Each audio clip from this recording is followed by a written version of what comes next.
In all my years creating content on this channel, I don't think I've ever seen as many requests to play another game as I received for Entry Point. After dipping my toes into the world of Roblox with notoriety, it seems like a natural evolution for me to fall down this blocky rabbit hole. I'm also told it's a perfect fit for my ever-expanding Payday-like series, so apologies in advance if I've been lied to. Heading in, I know very little about what to expect from the game. I do know what notoriety does well, I've got a fairly vast bank of experience drawn from the Payday franchise, and I also have those comments telling me Loud is about to ruin my day. Otherwise, at least the version of me recording this doesn't have a clue. I'm sure the editing version of me can revel in that naive innocence around about now. So, without further ado, let's find out what Entry Point does so well to earn the reputation that got us here in the first place. As ever, I find opening Roblox games to be a seriously jarring experience. You're just thrown straight in there, which probably tells me something about how I should be making videos. Intros are definitely a thing of the past, now short form rules the roost, and I think Roblox kinda gets that. Immediately, we're tossed into character creation, which was not something I was mentally prepared for. Of course, I had to try to create the only heister from Payday I truly respect and resonate with, Jimmy, almost getting the hair right, although there wasn't a suit with enough blood and coke on it to fully nail down the roleplay. I wouldn't know if I got close anyway, as for whatever reason I couldn't seem to turn my little Roblox man around, so I was designing mostly with his arse in mind. More interesting than any of that cosmetic flair, I was next faced with a decision. Which class should I start as? Given the tiny bit of information I was heading in with, I was fairly confident that either the Thief or Hacker would be the play for that stealth focus, choosing Hacker simply because I'm desperate to be different and guessed it was the more obscure choice. That need to be a maverick seldom stands me in good stead though, as I'd quickly find out just how crucial the disguise and lockpick mechanics are for most of the missions. In addition to class, you can choose your character's codename from a fairly extensive list of options, ranging from edgy to amusing. I went with Tilt to preempt the mental state of being I anticipated I was about to enter. Next up, let's take a look at our loadout and skill options. The game generously starts you off with 10k in the bank, which you can immediately spend on weapons, attachments and armor. The UI isn't all that intuitive, so I instead had a glance at skills. Wish I hadn't done that. Okay, this Path of Exile style web of skills is off-putting at first, but in all honesty, it's a fairly simple to grasp system. There are a number of key active skills that you'll need to unlock to be able to access certain systems. Starting with Hacker, I can take down mission-wide cams and access a tool that allows me instant access to certain electronic doors. I can specialise further in this playstyle to gain access to new surveillance-style tools, or I can move across webs to create more of a hybrid build with access to things like the base Thief skill, or maybe even combat-orientated options. All the while, whatever path I choose will grant me small passive improvements to my abilities, things like being harder to detect or increased interaction speeds. I'm shocked by how effective and relatively innovative within this sort of stealth heisting genre this system is. With that in mind, I braved the loadout menu again, grabbing the equipment I'd unlocked. In total, you have a 3x4 12-slot grid, which you can fill with heisting tools. At the moment, I only have access to drills, the hacking tool I mentioned, and basic loud utilities such as first aid and grenades. What was confusing me was that as I added this equipment, the cost value went up, but I didn't seem to be getting charged. Confusing, but something I'll need to touch on again later. As for weapons, I only noticed the starting arsenal, which is a pump-action shotgun and basic pistol. I knew there must be more weapon options after trying out this really well executed firing range to test them, but couldn't fathom how to unlock anything new at this stage. What I did do is purchase basic armor, thinking this would be a requirement even on stealth builds. Turns out that was a waste of cash, as running any armor or weapons that exist above this concealed line will take stealth pretty much off the table. But again, you live and learn. In all honesty, this concealment system is pretty well done, with attachments and skills letting you run more daring options if you want a hybrid build. But for now, I don't really have the resources to run much more than the basic pistol. Heading back over to the main menu, we have access to a few different tabs. Story, which is comprised of a set of core, steadily unlocking missions and cutscenes. Expansions, consisting of 6 additional DLC missions, more on monetization in a second though. Iron Man, which is a really novel concept, forcing you into the chronological story mode, but with missions becoming increasingly difficult in line with your preferred approach until failure. And finally, extras, including a PvP mode, which I won't be covering today, Kill House Training Ground, and Speedrun mode. Given my history, the focus of today's video will be the story, but if you enjoy this video, let me know in the comments, as I could be persuaded to come back and review the rest of the content this game offers, even if that involves wringing my credit card out again in the name of the Roblox company. Speaking of which, it's probably worth having a look at what I can feasibly blow my hard-earned cash on. At base, we have the anticipated cosmetic DLC, inventory expansion, and heist packs. Notice even the creators are calling them heists, so that Payday comparison doesn't seem so far-fetched. In addition, we have these Roblox standard pay-to-win options, allowing you to spend some real cash on doubling your earned experience, or even increase the level cap to 100 from the free-to-play limit of 75. Once again, I won't be touching these microtransactions at all in this video to capture that true free-to-play new player experience. However, on paper, they don't look so bad at all. In fact, as I found with Notoriety, progression is not unfairly gated or unsatisfying without spending money, so fair play to Sishato and the team. That dirty business out of the way, let's dive into the story of Entry Point. Thanks to Notoriety, I've totally thrown off the shackles of stigmatizing Roblox titles, with my mind open and expectations high, raised even further by the presence of these cutscenes. The music is fitting, and there is a certain plot intrigue evoked immediately. Yes, there's only so much drama you can wring out of interactions between angular Lego people, but I'm far happier these cutscenes exist than the alternative. It makes for some fairly concise and surprisingly gripping storytelling later down the line, although I have to give it the same critique I levied upon Notoriety. The lack of any voiced characters throughout the game is a major, jarring disadvantage. I didn't realise how difficult it was to find voice actors for Roblox projects, but in my opinion, that's a crying shame, especially as we start getting directives after heading into the tutorial heist. It's just tricky keeping your eyes on what you're meant to be looking at whilst also trying to pass reams of subtitles.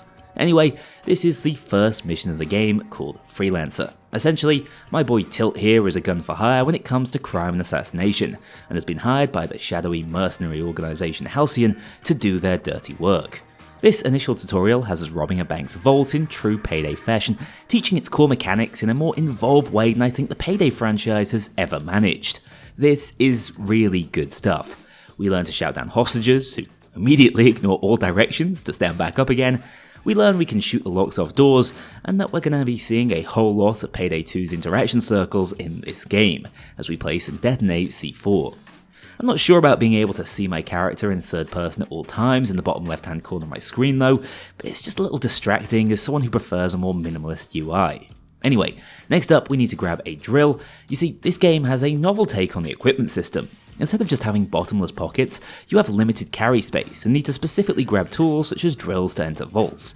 Instead of actually placing a thermal lance, drilling is simply the case of a timer locking you in place.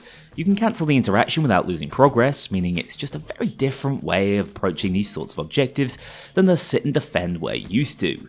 Neither a strict improvement nor regression on the formula. Loot is still very much baggable though, as we head to our escape bite to move on to the second section of the tutorial. Here we learn about the game's more intriguing stealth mechanics. Step 1 is a crash course in the menus, finally teaching me how to set up for a stealth heist, silencing and concealing our weapon, and filling out our gear bag, which is actually a separate inventory, taking up your carryable slot but enabling you to bring numerous utility options to a mission. Step 1 is to disable a camera, which also works as a lure to attract the attention of a police officer, who we can then non-lethally knock out to steal his disguise, Hitman style. This is probably Entry Point's most intriguing mechanic, which truly differentiates how stealth plays. Being able to access different sections of a heist and interact with different objectives depending on your disguise adds an entirely new element to the game, which immediately had me realising my mistake by choosing the hacker class over the thief. After hiding the cop's unconscious body in a dumpster, I was allowed to feel a bit better about my decision as I was told to grab a keycard scrambler, my class's special tool, which allows me to access the rear of the building without drilling in. By the way, rapid inventory management is a key element of skill expression in this game, which I've not yet got a great grasp on. With my disguise, I'm free to wander around the police station freely, although if I step too close to anyone inside for a sustained period of time, they will see through it, adding some jeopardy even to the disguise system. After making it to the evidence storage room, yet another genuinely intriguing mechanic is introduced. If I'm able to catch an NPC off guard, I can threaten them at gunpoint, forcing them to surrender and potentially submit to interrogation, giving me key mission information and pointing out objective locations, in this case the evidence we're after. I absolutely adore this concept. It's something Payday could immediately incorporate to add depth to its own missions. Imagine being able to interrogate the bank manager for intel on Sherlock's server, or Mason Laurent to get intel on Concord for some bonus XP at the end of the heist. The options are endless and intriguing, so hats off to Entry Point for doing something so compelling with its stealth gameplay. The final part of this tutorial is a simple PC hack that gets interrupted by a responding officer who sees the guy you knocked out earlier and goes to call it in. At this stage, a bullet is the only option, forcing us to answer their radio, an action that can only be done twice on each heist without blowing stealth. And that dirty business out the way, we can flee the tutorial before being offered a full-time contract working with this halcyon organisation, tasked with going after a resistance group known as Phoenix, who we saw whipping out a China Lake in the opening cutscene. If I'm in any way media literate, there's no way the group named something as pretentious as Halcyon aren't actually the bad guys, so let's see how this plays out, is what I'd love to say, but for some reason the story mode cutscenes and missions are not unlocked in chronological order. Instead of the Blacksite being up next, we're taken to the Deposit, a more standard bank heist style mission to get things underway. Narratively, I'm not sure going down the Tarantino route of storytelling was the play, but I can see why you want to start things off with something as familiar as a bank hit. Uniquely, this one isn't about stealing cash, it's about finding a dead drop deposit box used by Phoenix to store and share intel. The heist selection screen is pretty straightforward, pick a difficulty ranging from Rookie to Legend, with only Rookie available to start us off. Choose your preferred tactic and set the lobby's privacy settings for others to join. I want to see how things play out as a true solo player for now, but I'm keen to test out co-op in the future. Immediately, you're faced with a plan A and B. A, the silent route, requires us to do a little item collecting before turning off the power to the bank, whilst B is a simple loud thermite approach. At my level, and spec'd into Hacker, I'm most keen to see how stealth plays, so that's the plan, meaning no extra weapons or armour. Here we go, my first mission without having my hand held, and yeah, I immediately started trespassing without a disguise and forced things loud. Whilst I'll admit this is entirely my own fault, that's damn punishing for anyone just trying to learn stealth. The detection time was almost instant and the public and private spaces don't have much of a visual identifier. This speaks for a reoccurring issue I have with this game. Success is heavily dictated by your knowledge base. If you know what to do, it's not that difficult, but unless a friend is dragging you through everything, the only way to learn is through some pretty extreme trial and error, leading to plenty of frustration before you properly get to grips with its mechanics. Regardless, I might as well take a look at the loud gameplay on the game's easiest difficulty. As soon as the quiet approach is out the window, we're pointed towards a thermite objective, which again, completely bamboozled me given my lack of understanding of the inventory system. Essentially, you have a 2x3 grid which serves as your pockets, and a 3x4 which is your equipment bag that you only have access to when loaded on your back. Things can be transferred between these spaces and the floor at the touch of a button, but that takes a bit of time to grasp as I thought I was playing Resident Evil 4 and trying to fit an RPG into my briefcase.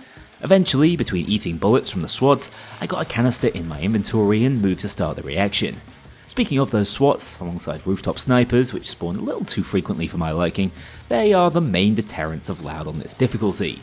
Without armour, they hit pretty hard and eat a fair bit of my pistol ammo. Combat feels fairly tactical at times, with a need to lean around cover and conserve ammo, but then it's also built in Roblox, so sometimes completely seizes up and breaks the immersion it's going for. It's very clear to me that the game was built with predominantly stealth in mind, and loud is very much a secondary style that's been fleshed out over time.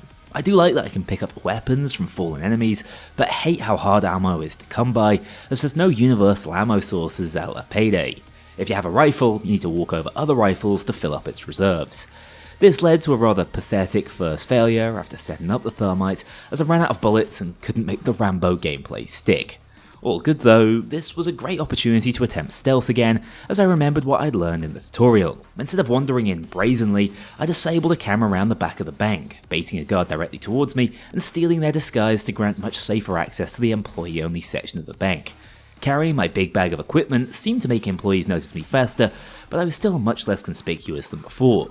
I followed the bank manager to the upper floors before taking her hostage and interrogating her for the vault's code and keycard.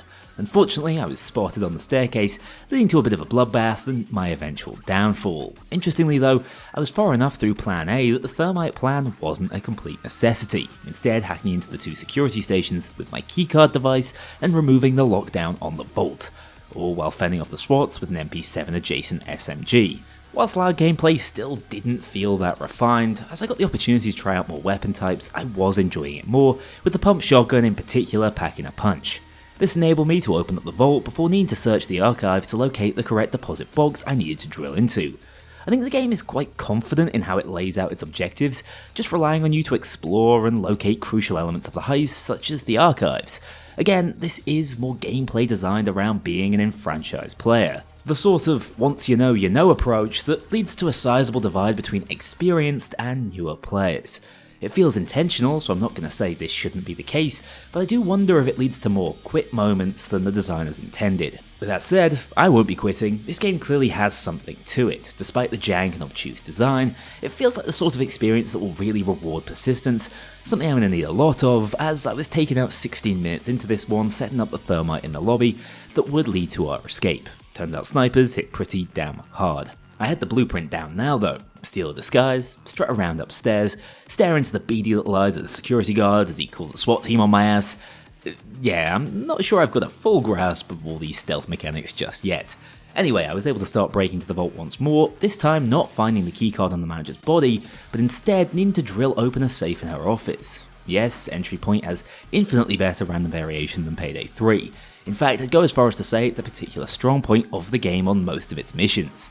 This time I managed to get the thermite set up in the lobby, although once again found myself on death's door. The low health screen and sound effects are a little overkill in my opinion, but despite the distraction I was able to make it out into the subway tunnels and escape with a sliver of health remaining. The cash and XP reward was minimal, especially as I failed to secure any bonus loot, which is also possible in this game, but still a first step as I passively gain more equipment interaction speed and head towards those anti-surveillance skills. Mission 2 is the Financier, again playing out of order as this is how we gain the intel on that bank we just robbed. Still, ignoring the narrative confusion, it's a classic assassinate or capture style mission set around a rooftop apartment. Again, selecting rookie difficulty, I headed in before getting spotted almost immediately through the glass. Determined to at least try this one in stealth, I then spent the next minute or so trying to find a way to throw myself off the building before finally realising the way you restart missions in this game is via the Roblox respawn menu.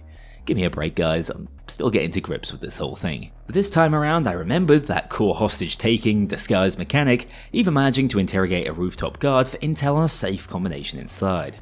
Once I'd rewired a power box, I was free to enter the penthouse and start cleaning house, until the financier himself spotted me and absolutely bucked it into his panic room. Again, forced to go loud without any prior knowledge of this heist, completing the 2 nebulous objectives I was faced with felt nigh on impossible, especially whilst also keeping the responding SWATs at bay.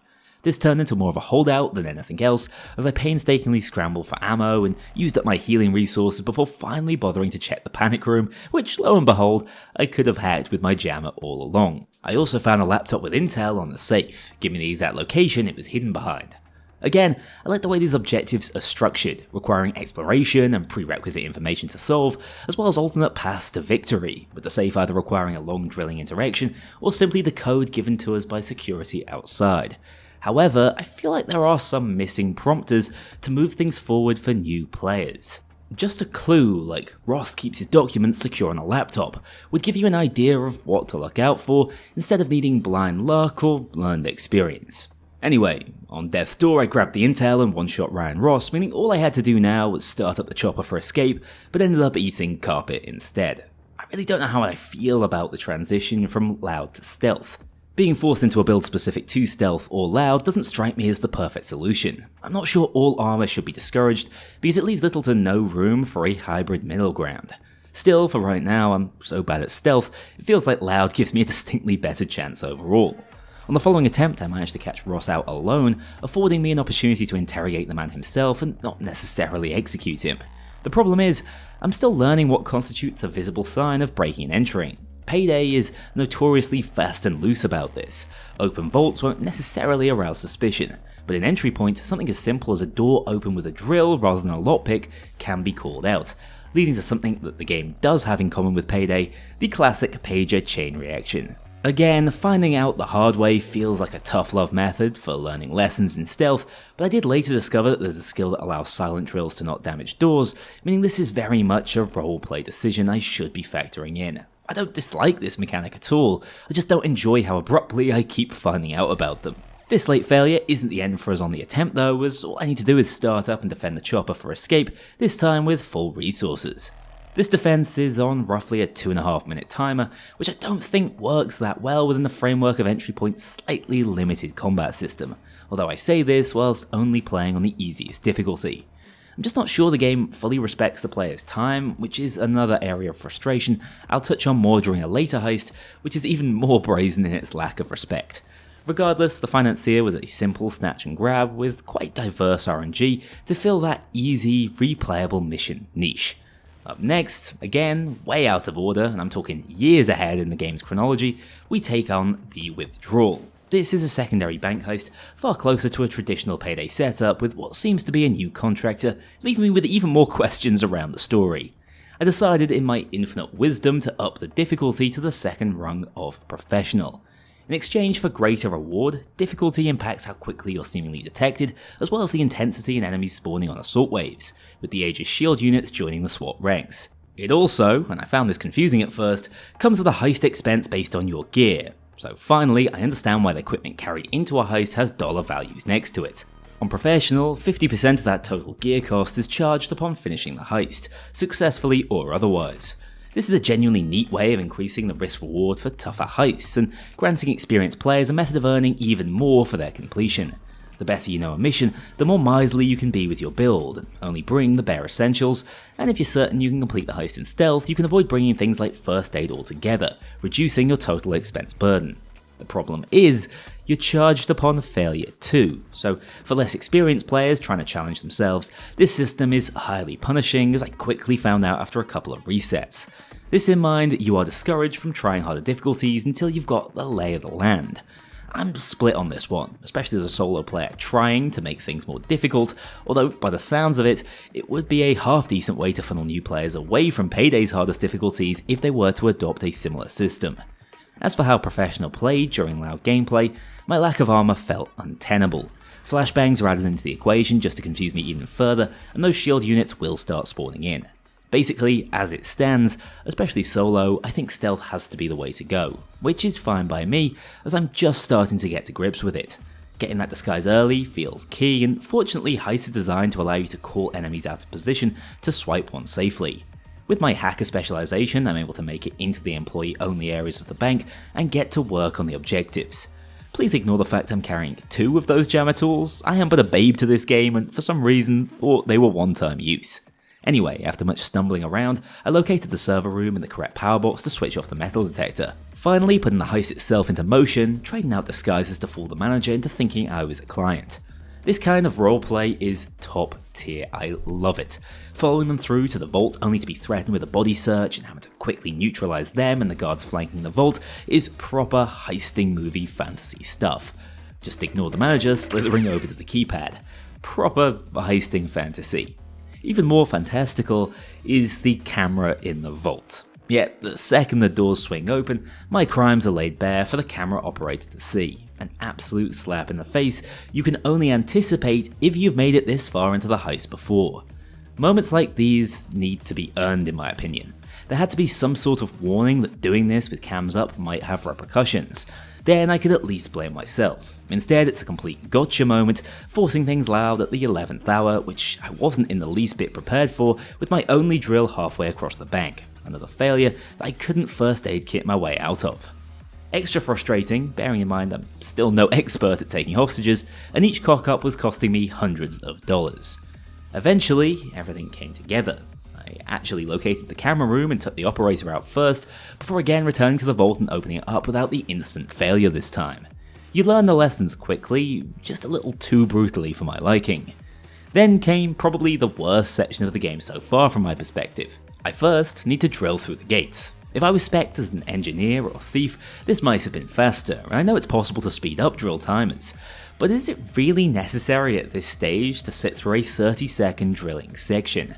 My take, especially for certain stealth objectives, is that they could cut down on this to a third of its base duration and the game would only benefit. That goes for most interactions in the game. Do I need to take so long hacking a PC or even bagging cash?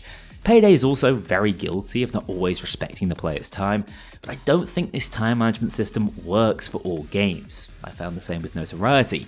Interactions for the sake of interacting without any sort of hook or animation, just staring at a circle on the screen. Cut them down, give them separate stealth and loud timers, or just get rid of most completely. They detract more than they add in my opinion, and these drills are particularly egregious as they take place just before we're forced to move 6 whole loot bags from the vault to the van. Another unnecessary time sink without any particular jeopardy to it. Once you've switched into another guard disguise, it's just a repetitive walking task, even though you can cut that time down by opening this shortcut, or if you have the right skills to open a metal door. On one hand, these RPG elements are great. They encourage team variety, and it's very clear this is an objective designed with co-op in mind, while I'm complaining about it as a solo player. However, in making these playstyles truly rewarding, everyone without them ends up suffering, which really impacts the pacing of what would otherwise be an excellent heist. I also found out that intimidated hostages will eventually get brave and run off, so probably best just to knock them out next time. A damn close call that would have finally given meaning to my character's name. Fortunately, I was able to secure all 6 bags in just over 15 minutes, reaping the serious rewards of a stealth clear. These bonus multipliers to stealth XP remove any doubt I had that it's clearly the favoured playstyle the game is built around. With those extra levels, I was able to grab the interference skill, enabling me to turn off cams silently without calling guards to investigate, as I pushed the difficulty even higher for the next mission, the Blacksite, only the second mission chronologically, where we head off to rescue the redhead operative from the opening. I decided I hadn't given enough cash away on the last heist, so upped the ante even further by selecting the operative difficulty, which charges me my full loadout's value every attempt. Within literal seconds of leaving the crate you start this heist in, I was spotted. Not ideal, but this is the first heist in the game that feels more so built around the idea of loud gunplay. It's a bit of a corridor shooter, up against a new enemy type who even wield more advanced weapons. In just a suit, the damage was overwhelming, but I'm not against a mission like this one to throw a spanner in the works. Of course, it's still completely stealthable if you know what you're doing, but I sadly do not, failing to get anywhere across multiple attempts before throwing in the towel a couple of grand worse off. Back on Rocky, I was able to secure a disguise, only to get hit by a sweet ladder shot from this lady, again breaking my cover. This is a tricky mission because once you make it inside the bunker properly, your disguise no longer works, and stealth detection really is quite brutal when going in naked. This meant I wasn't able to make it past the first few minutes of the heist without everything going to hell, which I eventually just embraced, rescuing Rose in an unexpected cutscene that allowed the guards to ambush us while deep in dialogue. Fortunately, as well as their advanced arsenal, these guys can also drop first aid, allowing me to keep healing up throughout what has to be the toughest heist so far. I can sort of see why they throw you into some easier ones first, because this is a brutal ammo juggling back and forth through a surprisingly massive compound. Eventually I found an armory which does slightly even out the playing field, but even still I'd recommend you bring some form of protection rather than attempting the hybrid approach for yourselves. In the end, with access to the powerful SAW LMG, I was able to hold out at the escape, but I'd love to see someone successfully stealth that heist. It just felt like it was on a completely different scale to everything that came before it, and unsurprisingly, from a quick Google search, Entry Point is the sort of game that massively benefits from people making guides. Learning nothing, I once again pushed the difficulty above Rocky for my initial attempts at the Lakehouse, a strikingly different setting that finally pushed Entry Point beyond that grey palette that filled all previous missions. Starting outside this idyllic waterfront mansion, infiltration was easy on paper, but I'm still struggling with detection ranges and speeds. Instead of slamming the restart button here, I forge forward as some puzzles are best solved without the trial and error of stealth holding you back. The core objective is this security door, which can either be broken open by a pair of lengthy drills, or a code lock found in a document placed somewhere within the house. After several brutal waves, I finally made it into the basement, only to find out I'd need to move a total of 6 servers to the boat, another tedious task as a solo player I wasn't keen on attempting. Back to stealth, I made it inside the house's defences this time, securing the door code and finding a way inside. Again though, I forgot that somehow Entry Point's AI is smarter than your average Payday guard, as they'll actually call in the wide open door. Frustrating, but probably my fault rather than the game's. After a few more unsuccessful stealth attempts, I finally made it inside and took a disguise again. This time I opened the security door, completely forgetting that it could be spotted much later into the mission. Unsurprisingly, that broken door was my downfall, which is a bit frustrating, bearing in mind this is a literal skill check, not an ability check, as all I needed was a lockpick to avoid this ever happening. As feared, the task of moving 6 bags quite some distance in loud was also too much for my current build, especially once the attack chopper rocks up to make cover even harder to come by. By this point I had the break-in down to a fine science, but continually underestimated the game's AI. This time it was the equipment bag I'd left all the way at the end of the pier that was my downfall. This is exactly what I mean about the game rewarding persistence, as it always feels like there's a correct way to go about missions that you'll only learn after sufficient failure. Instead of carrying excess equipment, just in case, only bring the bare essentials like silent drills or lockpicks if you have them, dumping your bag out of sight at spawn. Don't mess with cams, at least on easier difficulties, and always remember to close doors behind yourself. Drill the final door rather than hacking it, it's way faster for some reason, and finally, prepare with subway surfers or something on the second monitor because the game loves to waste your time with zero jeopardy waiting objectives, before fleeing with the single server you need to secure in stealth for what's actually an easy 6-minute clear once you vaguely know what you're doing. The Scientist is up next, a rescue mission of sorts in a snowy setting that actually sets you up with a disguise immediately. I'd earned enough experience at this point to unlock the tracker and microcam tools, small utility items that can be used to remotely view an area in a heist or track an individual target. They're both as useful as you are creative really, so for me, not much use. I have bigger problems trying to stealth this already. You see, this is the first mission in the game I've encountered which appears to require certain skills to enter silently. As far as I can tell, as a hacker, the only doors I can enter through require a drill or a lockpick, both of which my build does not accommodate for. Until now, the game has actually been excellent at offering alternative stealth options to solo players, and for all I know, it might still be. But for the half hour or so I tried to get in silently without my breaking and entering being noticed, I couldn't find a working trick. This means if I want to stealth this one, I'll need to respec, which I'm not willing to do fully for the time being. So I guess now is as good a time as ever to properly test out loud gameplay intentionally. I'll be revisiting this one in stealth later on. Equipping and modifying the 480 shotgun, which outside of the power weapons that I can't afford, has been my preferred option so far, not just because it can launch people into the next week, as well as the frontline armor, I headed in with as much healing and damage as I could muster. It seems the armor essentially just reduces the incoming damage you receive for as long as it lasts, taking permanent damage itself over time. With the loud focus, this heist is incredibly straightforward. Break into the basement, open the panic room down there with a keycard, and find the Scientist already sadly taken out. From there, you need to locate 2 propane cans to blast open the control room containing data servers, which need to be pilfered to recover all the information lost upon the Scientist's demise. This ends up being a bit of a slog as we go back and forth defending and turning on power switches around the map, all whilst trying not to get sniped, before waiting out the arrival of the escape chopper. Nothing revolutionary, but a fairly tightly designed loud variation. I felt the additional survivability from armor and appreciate how a build dedicated to loud can conquer the jank and ammo scrambling that I've experienced previously. For me, it's still not half as engaging as stealth, not helped by the innate issues Roblox seems to have with FPSs, but it's totally sufficient for what this game is going for. If all you care about heading in is the loud gameplay, you could easily write it off, but if you take it as it comes as an auxiliary mode for variety and roleplay purposes, it's certainly competent and challenging enough to hold my attention across short play sessions.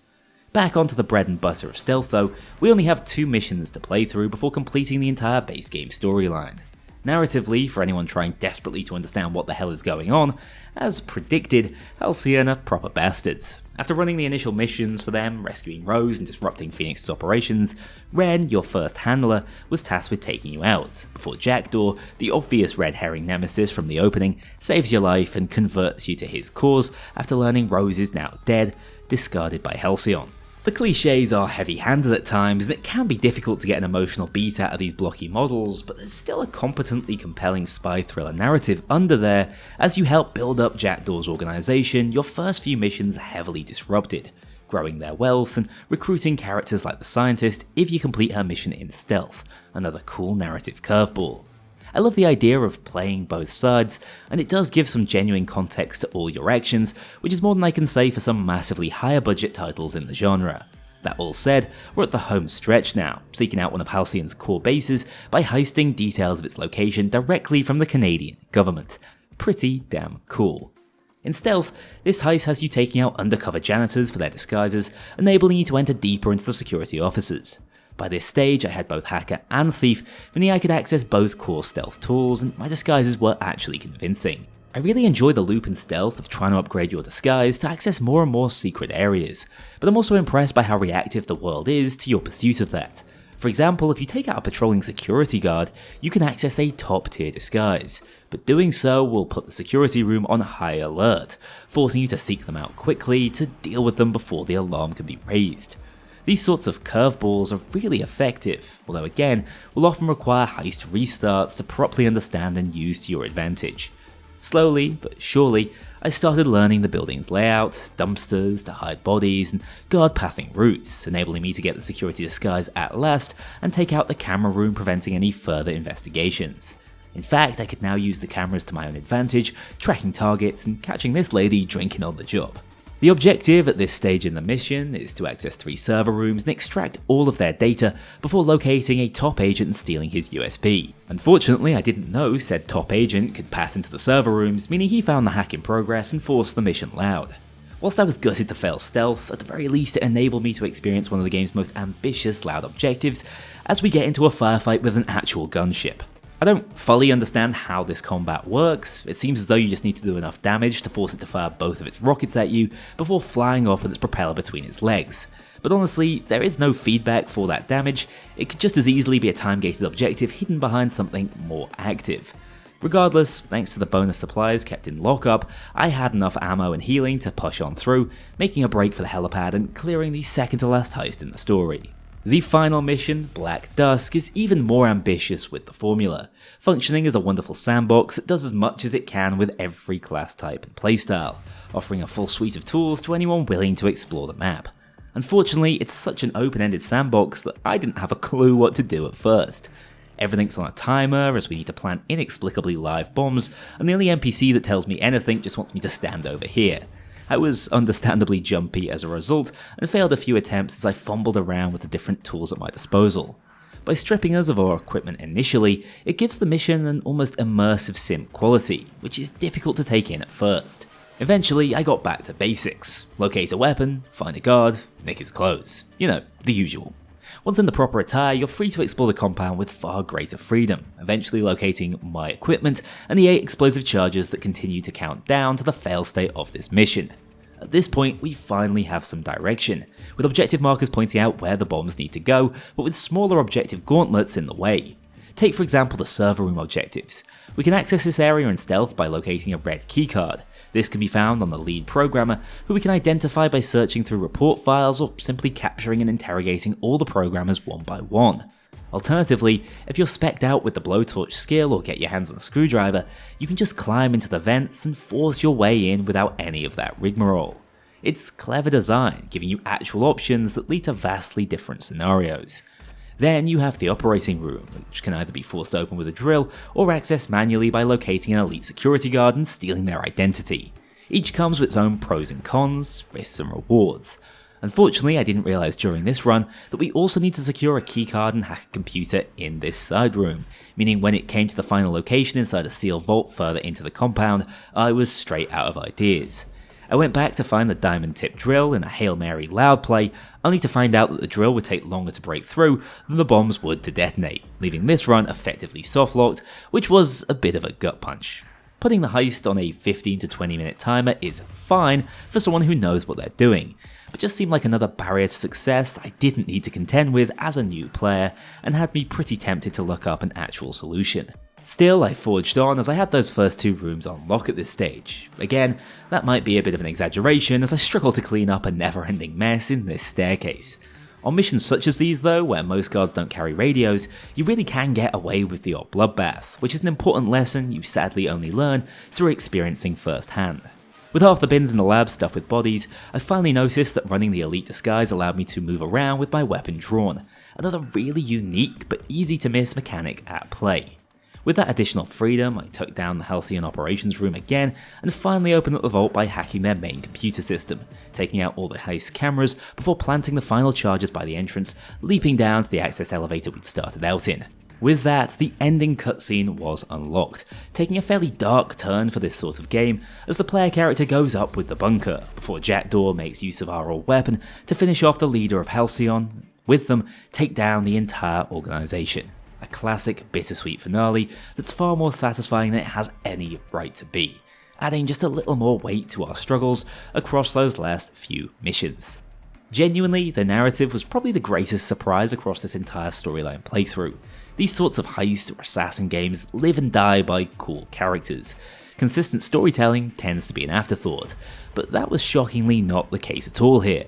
Second to the narrative was probably the overall stealth gameplay. I've already griped plenty about the trial and error of progression and occasionally obtuse detection mechanics, but as I replayed the stealth version of The Scientist for a point of reference, I really got to experience what stealth in Entry Point does so consistently well. Objectives are compelling and logical. There tends to be multiple solutions to every problem you're presented with, and frequent curveballs to keep you honest. Take this very heist. You start off disguised, so there's one less thing to worry about, but in exchange, the area is heavily surveilled and the house is tricky to break into. Once you do, you have to adapt to remain in stealth, as the guard carrying the keycard is currently radioing in. That means you need to locate pliers and a screwdriver from elsewhere, enabling you to open up a small hatch, shoot the scientist captor and pass the tool through, enabling her to break herself out before taking down every last security officer in and around the building for a very unique assassination-themed objective. The obvious frustration comes from not knowing what to do at first or needing certain skills to proceed, but if you stick at it, you're rewarded with a very methodically satisfying through line that carries the gameplay forward logically instead of just seeking out arrows on a hood. That immersive sim comparison I made earlier is quite apt, and is probably a byproduct of its Hitman inspirations rather than Payday-like qualities. The Payday-like elements do shine through though, thematically and in elements of its gameplay, although some of these similarities ended up being my biggest frustrations with the game. That lack of respect for your time and intentional obfuscation of key mechanics has Payday's DNA all over it. Hell, Entry Point has even greater mechanical depth than I ever understood during this initial playthrough. I've since learned that eye contact can apparently impact detection speed, hence why most Legend difficulty runs will see you avoiding eye lines and cameras like a professional introvert whilst disguised. You can also reach 2 bars of detection to draw interest from NPCs and lure them out of position to deal with as you see fit. Again, these are innovative and somewhat intuitive mechanics that I only learned about once I started to search for content outside the game, when really they should be brought to our attention more organically during gameplay. I suppose that speaks to my greatest sticking point with Entry Point. It's stubborn and only reveals its most satisfying gameplay moments to players willing to put in the time. I imagine the game is very easy to bounce off. Hell, I might have myself after a few of those early challenges if I wasn't making a video on it. But for all that critique, I'm incredibly glad I didn't bounce off it. At its core, once you give it the respect and time it demands, it can be an immensely rewarding experience with surprising mechanical and knowledge-driven depth. From my perspective, if certain systems were explained more directly to assist with the onboarding process, and there was more dialogue from contractors, ideally voiced so you don't miss it, this would be the perfect Payday-like. Iterative enough from its inspiration that it's not retreading ground, and innovative enough that I found myself wishing Payday itself had considered similar ideas before the launch of the third game. I truly believe that blend of disguises and interrogations could work brilliantly within the Payday franchise, even if it was only for a one-off heist. Overall, the game is excellent, frustrating at times and still shackled by the technical limitations of Roblox, but those weaknesses also feed into its greatest strength, as its platform makes it very easy for players to get a hold of and try out, which I do recommend if you're a Payday or Hitman fan for that matter. Also, to be clear, I imagine co-op solves many of the issues I specifically ran into, so if that's something you'd like to see more of, as well as any of the content I didn't cover in this video, such as the paid DLC packs, I'd be more than happy to revisit. As with Notoriety, I'm really grateful for the recommendation, as I feel both games exist to scratch very different Payday-related itches. Thank you so much for watching this video. If you enjoyed, drop a like, and if you could, take a moment out of your day to check out my range of branded Apex gaming PCs, perfect to get installing those Payday likes on as soon as possible. Take care, I'll see you all very soon in the next video. A huge thank you to my dedicated Patreon backers. If you want to join this crew in going infamous, check out the link below and pledge as little as $2 to see your name in the credits, or get 24-hour early access to future videos and vote on upcoming content. Take care, I'll see you all soon.